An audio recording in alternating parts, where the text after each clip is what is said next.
be an NBA 2020 mock draft edition. Let's kick it off. Number 1, the Minnesota Timberwolves are going to draft Anthony Edwards. He pretty much seems like he's going to be the consensus number 1 pick. I mean, I've seen highlight reels of him. I'm sure you guys have seen highlight reels of him. I think that overall, he is the smartest pick at number 1. Then we go to the Golden State Warriors. Now, I truly believe that the Golden State Warriors are probably not going to hold on to this pick. I'm taking the center out of Memphis, James Wiseman. Number 3 overall, Charlotte taking, and I am going to butcher this man's name, Onyeka Okongwu. Now, I am probably butchering his name. I apologize for those people who know him. He's the power forward or center for USC. Number 4, Lamelo Ball going to the Chicago Bulls. That's even too much of a big market for him to go to. And truthfully, I would rather him go number 3 than go number 4. The Cleveland Cavaliers selecting Obi Toppin out of Dayton. Really good player. I honestly think that he might have a better career than Lamelo Ball. Then number 6, we have the Atlanta Hawks taking Patrick Williams. The Detroit Pistons taking Isaac Okoro. He's 6'6", 215, shooting guard, small forward out of Auburn. Then my New York Knicks taking Tyrese Haliburton. He's 6'5", 185. He's a point guard out of Iowa State. I don't know how I feel about that pick. Then number 9, they've got the Washington Avia. He's a 6'9", shooting forward out of Israel. Everyone is going to look at him and go, can he be like the next Luka? Then at number 10, the Phoenix Suns would select Killian Hayes, a point guard out of France. I've heard nothing but good things about Killian. Unfortunately, I've never seen a game that Killian has played. Devin Vassell going to the San Antonio Spurs. Now, the Spurs are a team that historically drafts well. Taking someone out of Florida State, he's a sophomore. The Spurs kind of like a little bit older, more mature players. So this doesn't surprise me, especially with Pop. He might be a sleeper in the draft. Then we've got the Sacramento Kings taking Sadiq Bey. Now, he's 6'8", he's a small forward out of Villanova. Villanova is always supposed to be one of the top powerhouses in college basketball, and truthfully, I'm surprised that I have made it to the 12th pick without mentioning someone from North Carolina, Kentucky, or Duke. That is truly, truly surprising to me. Then we get to number 13, and it's Kira Lewis. He's a 6'3" point guard out of Alabama. It'll be interesting to see what happens in New Orleans. They're going to be a very, very good team, and as long as he's a pass-first kind of point guard, he looks like he's a little bit on the small side at 6'3", 170. You know, I'm saying on the small side at 6'3". Point guards are generally like 6'4", 6'5" now, so hopefully he's got some swagger to his game. Then we've got the Boston Celtics selecting Aaron Nesmith. He's 6'6", 215. He's a shooting guard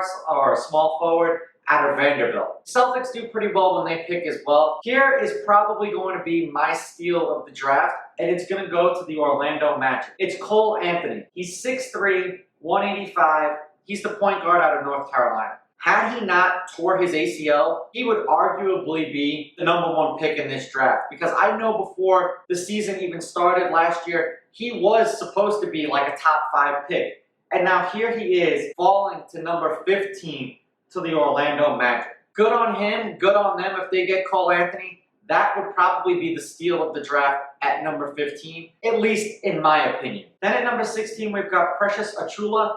I'm not quite sure if I'm pronouncing his name right. A small forward and a power forward out of Memphis. We'll see if he actually pans out in Portland. That would be really good for them, because I think that they are missing something else. Putting him at small forward would probably be a lot better than putting him at power forward, because I think maybe an inch or two too short to be a power forward. Tyrese Maxey. He's a 6'3" shooting guard out of Kentucky. So it took us to get to the 17th pick to get someone out of Kentucky. Dallas, they've got them taking Josh Green out of Arizona. Then they've got the Brooklyn Nets taking RJ Hampton. He's another one of these guys who's supposed to be like really, really good, but he went overseas to go and play. He could end up being a steal for the Brooklyn Nets, and heaven forbid that they happen to luck out just like that. Then Miami, they have taking Jalen Smith out of Maryland. He's a 6'4" power forward. As long as he plays defense and hustles, he'll get along just fine with Jimmy Butler. Then they've got the Philadelphia 76ers taking Desmond Bane, a shooting guard out of TCU. He's a senior. When it comes to the Philadelphia 76ers picks, I really don't trust them because they've struggled in the past. Yes, they drafted Joel Embiid. Yes, they drafted Ben Simmons, but they whiffed on a lot of guys who they should have had. So let's just move along past that. Then we've got the Denver Nuggets taking Theo Maldon out of France, another international guy. And I think that everyone is just trying to find the next Giannis and the next Luka. He's a 6'5" point guard. Now, does this actually happen if they can find a way to trade for someone like James Harden? Probably not, but it'll be interesting to see. Then we've got the Utah Jazz taking Nico Mannion, a 6'3" point guard out of Arizona.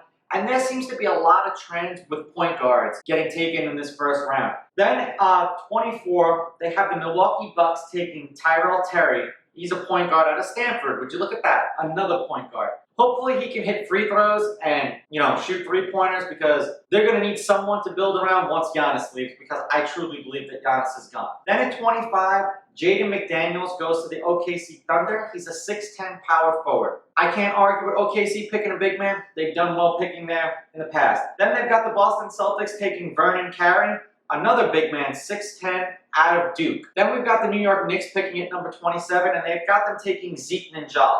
He's a 6'11" power forward center. He's a freshman out of Arizona. Yet again, I do put a lot of respect on that school's name, but this is the Knicks that we're talking about here. It's just a sad reality that I live in being a Knicks fan. Then we've got the Toronto Raptors taking Malachi Flynn. He's a 6'2" point guard out of San Diego State. So this wouldn't surprise me if this dude just happens to land in Toronto and be another one of these superstars in this draft that just fell because he didn't go to Duke or he didn't go to Kentucky. He went to San Diego State, who was a phenomenal college basketball team last year. Then we've got the Boston Celtics picking again, and they have them taking Tyler Bay, a 6'7" power forward out of Colorado.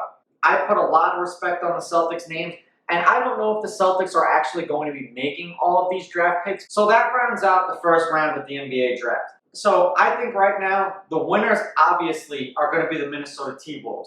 The Golden State Warriors, I say, are also going to be winners because they're in a no-lose situation right now. They could trade that pick, they could make that pick. Either way, their team is going to improve. I think the losers are going to be the Chicago Bulls if they decide to take Lamelo Ball. I don't think that he's going to be the answer. If I'm lucky, the Charlotte Hornets will take Lamelo Ball. I think that my New York Knicks are doomed, and I think that the Orlando Magic are probably going to end up with one of the steals of the draft, along with the Boston Celtics and the Toronto Raptors. I really can see, Malachi Flynn turning into being like one of these guys that Pascal Siakam and Klay Thompson, that guy who you just didn't expect to be that good and turns out to be that good. Let me know what you think of this mock draft. Let me know what you think of who's the winner and who's the loser. Don't forget to like and subscribe to my channel. Follow me on Instagram @RawSportsTalk. Follow me on Twitter @RawSportsTalk1. I'll catch you guys in the next episode. I'm out. Ooh, baby, I like it raw.